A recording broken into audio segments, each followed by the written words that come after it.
acknowledge what I'm saying here, because the female of the species is much more in tune with their right brain than the male of the species. The male has to make a tremendous effort. In fact, in many cases, myself included, something has to happen. Something literally has to happen that's very dramatic to wake you up to this possibility. Something has to happen which the left brain can't explain. And with me, it happened on such a regular basis that in the end I had to go, okay.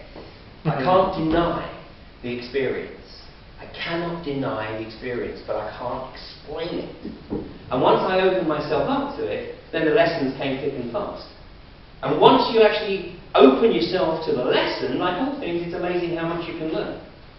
And then you start to use it. Now, this is the interesting part, because there's no right or wrong here. And it's my opinion that those who are controlling, or think they are controlling the planet, absolutely know of this capability. It's part of the initiation within the secret societies, within Freemasonry. It's taught as creating your own reality. That's why they don't want us to know it. Because they know how to use it. But they're using it for the purpose of self-gratification. If we use it for the wider benefit, then it's certainly my experience that we can achieve far more on that basis than through self-gratification. I will acknowledge there are times when I will use it, like if I need a parking space, if I need to get somewhere at a particular time. You've got to be realistic about these things, but you know. But there are times when I will say, okay, I absolutely need to be here at such and such time, and it will just happen.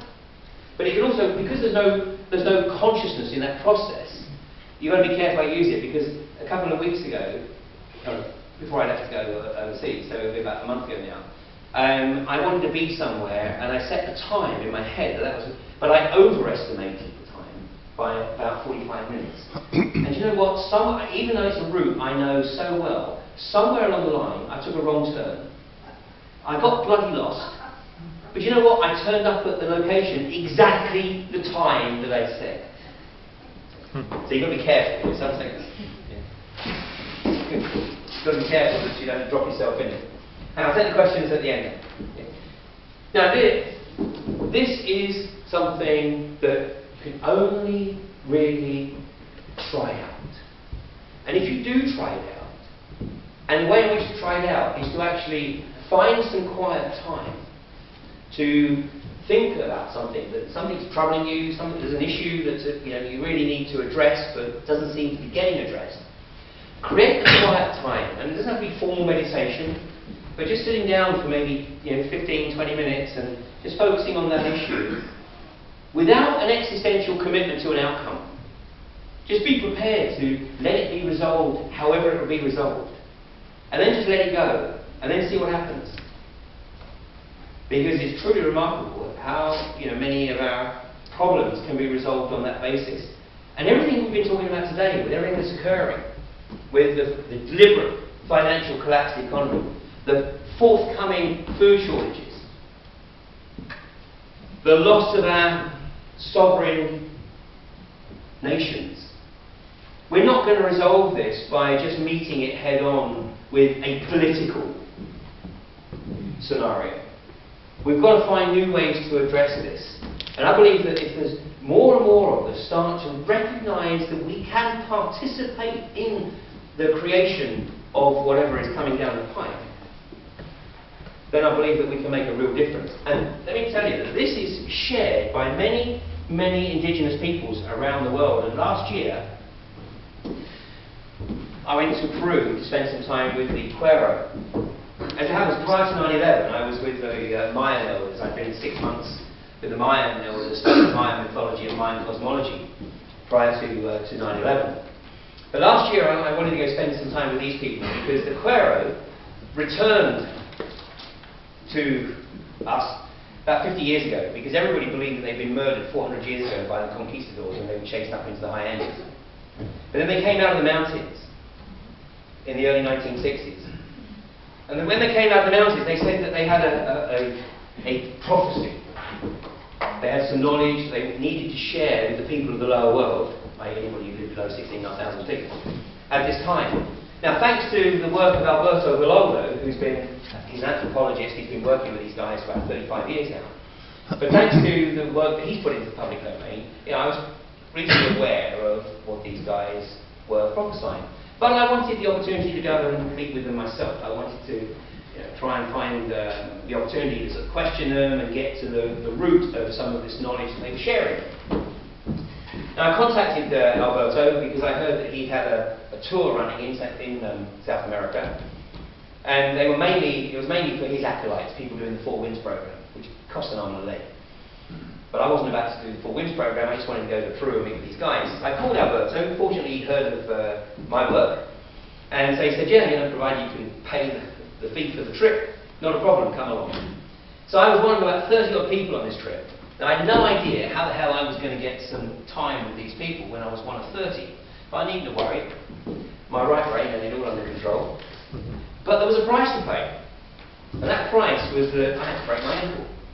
And on my first night in Peru, I had an attack of nausea from the altitude in Cusco and fell down the stairs in the hotel and broke my ankle.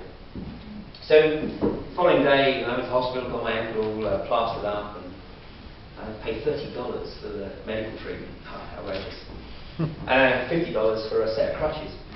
But what it meant was the following day I couldn't really join the trip of walking up into the high Andes to go into the huddles and ceremonies with these people. So I simply got my crutches and said, look, I'm just going to find a place and sit quietly and enjoy the scenery and the solitude. Which is exactly what I did. So I was sitting there, and of course the left brain kicks in, and the left brain's going, no, this is bloody great, isn't it? You've paid all this money, you've broken your ankle, you can't get up into the right brain's going, shh, shh, shh, shh, quiet, quiet, see what transpires, see what happens. So anyway, I was sitting there for about an hour, and after an hour, one of these guys comes along, and I could see him walking around the mountainside. And he came along and ended up sitting with me. Well, this was a great start, but we didn't have a common language. A little while later, a second member of the group came along and sat down, still no common language. About 15 minutes later, a third member of the group, the youngest member of the Cuero that was working with Alberto's group, a girl called Thelma, who spoke good English. So now I had a translator. And over the next 5 days, I had 4 hours a day of undivided attention with these guys. So much so that it was actually causing ruptions amongst the rest of the group. And Alberto said, Ian, how much are you paying these guys? I said, I promise you I'm not paying them anything, Alberto. He said, well, other people need to spend some time with them as well. So I said this to these guys. I said, look, there's a little bit of bad atmosphere because you're spending so much time with me. And they just laughed. And they said, don't worry about it. Everybody's where they're supposed to be. We're supposed to be right here. But the key element of what they were sharing was that the reason they'd come out of the mountains was because they were predicting that we, humanity, is about to go into a period which is going to be very, very significant in terms of our evolutionary process. Now, it was June 2010 when I was working with people. And I asked them, I said, what is it that's going to really trigger this awakening, this new level of consciousness that you guys have predicted? And they said this, it's the solar storms, the solar activity that is due to start from October 2011 and run right through until May of 2013. And what they believe, and by the way, they are not the only ones, they're the ones that I happen to visit, but Andrew Collins has written a superb book that covers very similar material. It's called the, senior moment. The book comes to me when I'm not thinking about it. The book's in my right brain somewhere. The solar storms that NASA, the scientific evidence is there for all to see. NASA agreed with exactly the same timing that these guys state. October 2011, right through until May 2013. And what do these guys say that the solar storms are going to affect? Our junk DNA.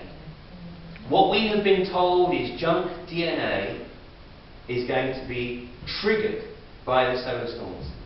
I will put it to you, my hypothesis is that one of the reasons for the chemtrails is to try and shut down the impact of the solar storm on the awakening process.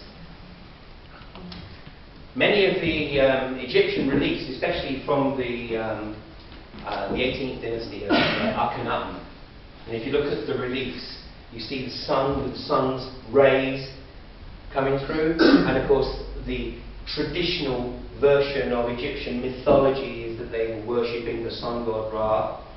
Well, consider the possibility that they actually understood the effect that the solar activity could actually have on our consciousness. That's just a hypothesis, but these guys absolutely believe that this is what is going to trigger. And in my opinion, it's already happening.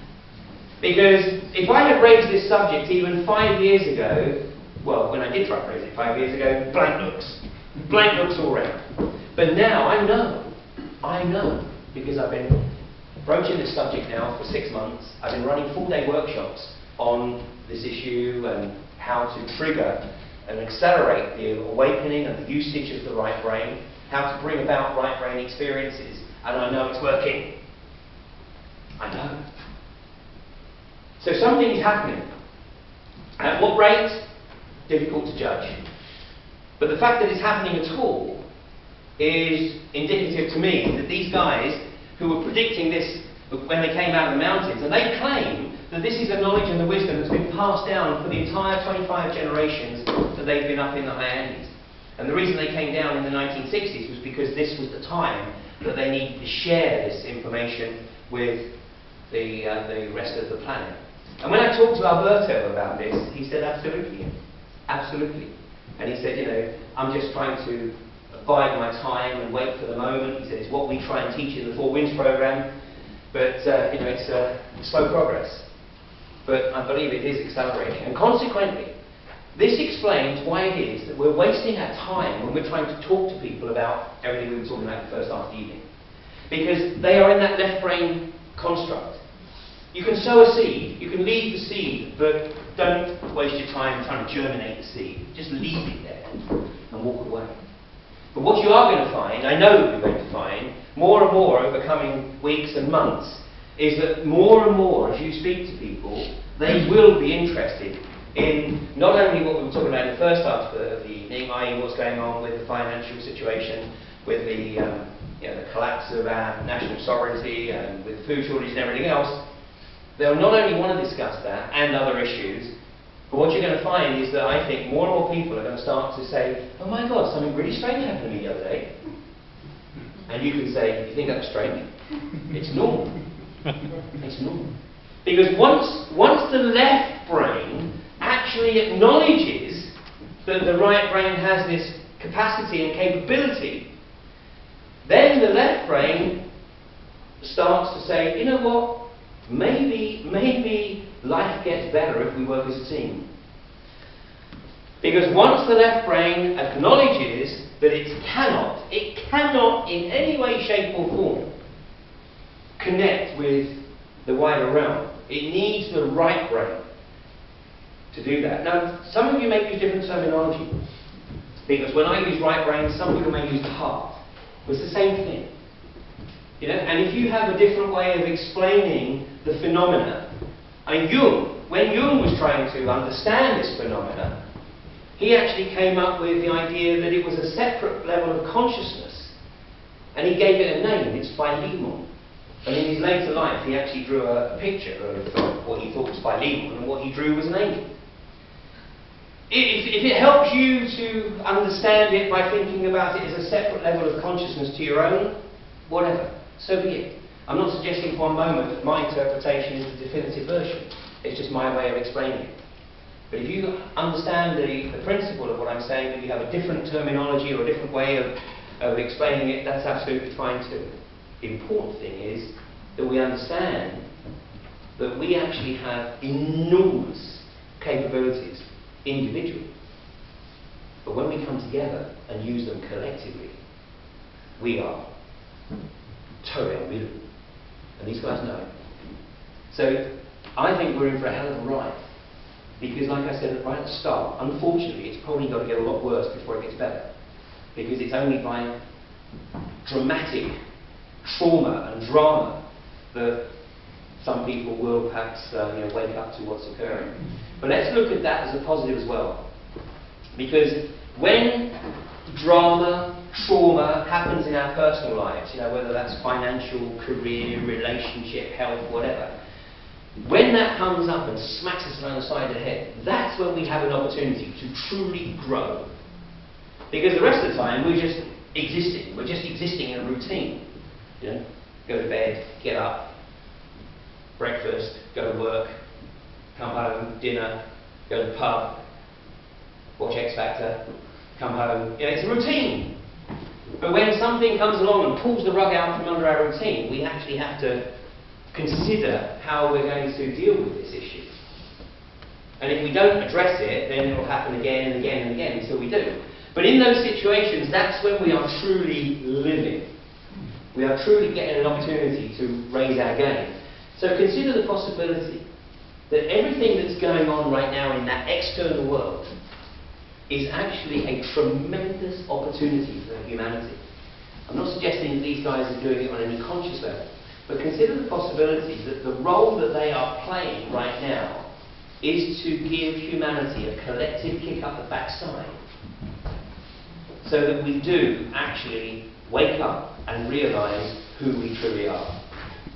Thanks very much.